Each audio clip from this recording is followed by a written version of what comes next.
it was held. Wow, that was very impressive, Captain D. Thank you for taking the time. My favorite part of this whole thing is the audio. The tiny propellers must have made so little noise at a distance, it didn't give a proper drone vibe. So the hoaxers recorded the sound of the motors up close and reused the same clip in every scene, complete with their muttering voices in the background.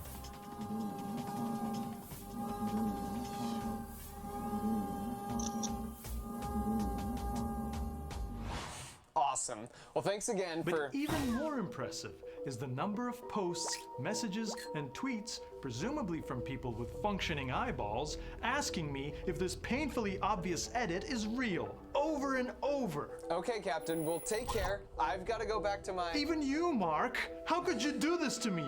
How could you do... He's such a joker. So it's fake. And now you know exactly all the reasons why.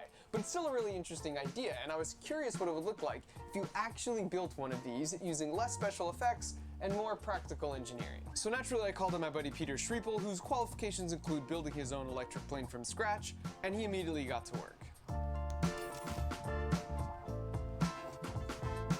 Turns out if you take 2 brushless motors, 2 electronic motor speed controllers, a flight controller that actually has a gyroscope and an accelerometer integrated, a 3D printed frame and 2 servos to articulate the rotors, a radio transmitter for remote control, and a 4-cell LiPo battery, and then you put them all together, it actually works.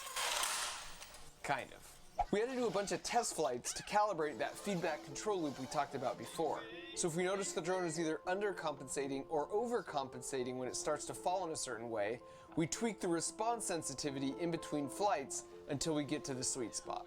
And I should mention, remember how the motors from the fake video could barely lift only 6 quarters? Well, if you properly size them for the task at hand, they should be able to lift 150 quarters. And so once we felt like we had it in pretty good shape, we took her out for the maiden test flight.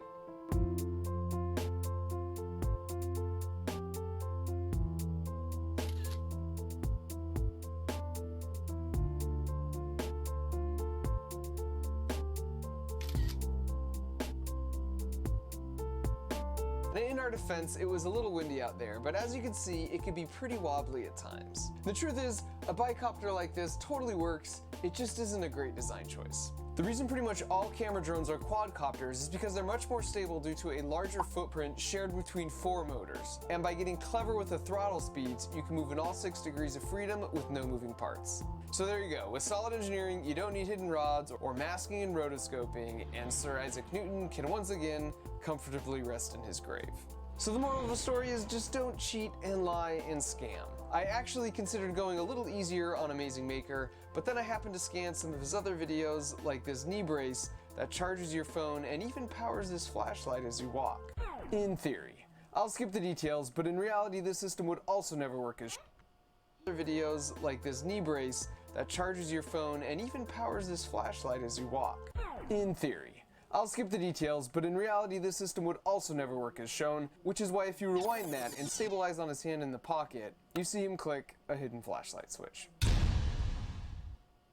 If you want to build a flying selfie phone case yourself, you can watch the video Peter made with all the juicy.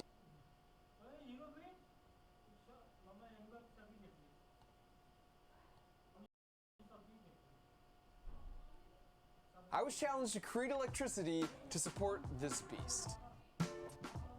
I was challenged to create electricity to support this beast.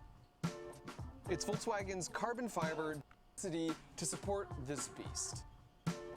It's Volkswagen's carbon fiber dual engine, faster than a Formula One electric supercar, for the upcoming infamous 12.5-mile Pikes Peak race to the top of a really high mountain in Colorado.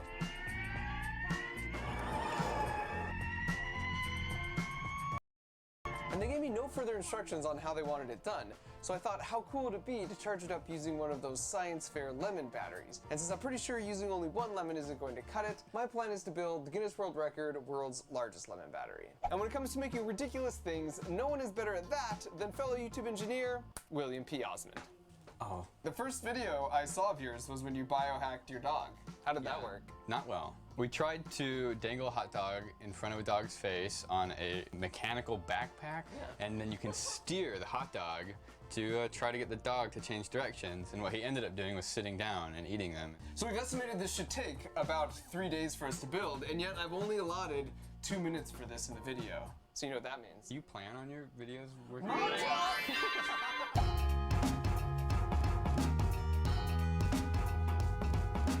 We didn't want our battery set up to do, and that was in series with the second half of the racks, which were also all in parallel. And then at that point, all we had to do was impale some lemons. Speaking of which, in addition to harvesting from my own backyard, I visited some local farms and got their Class 2 lemons, which means they couldn't be sold in stores because they were either overripe, misshapen, or too small. And when one finds oneself in possession of 1,232 lemons, turns out you can't not do this.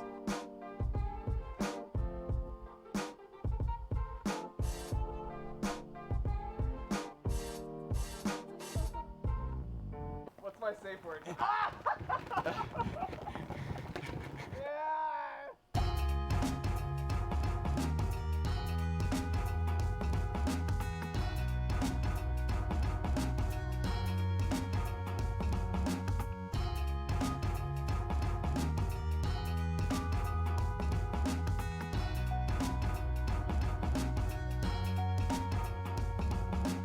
So here we have the world's largest lemon battery, and now is the moment of truth to see just how much power this could actually make for us. But in order to understand the results, let's first review how a lemon can even make power in the first place. The trick is picking the right metals to stick into the lemon.